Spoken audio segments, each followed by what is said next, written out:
up, people? Observation King here with you again today. Just a quick video.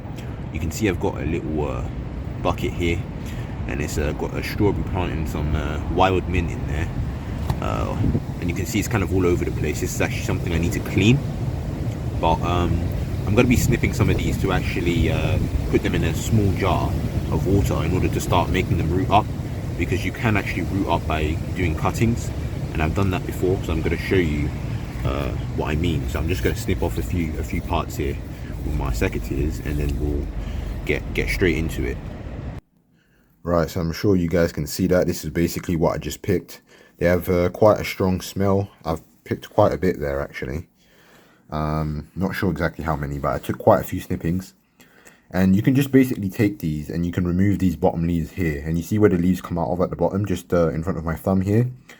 That's where the roots will grow from. And I've actually got an example. If I move this out of the way, you guys can actually see here, I've got a container that's actually got mint cuttings in it that I actually took about 3 weeks ago. And you can see that there's already got lots of roots in there. This has been in here, like I said, for 3 weeks. No rooting hormone, nothing like that. But you can see there's roots in there. So if you guys want to grow mint from cuttings, you can do so. I'll be putting these in a container today, and I'll be growing them from this point on.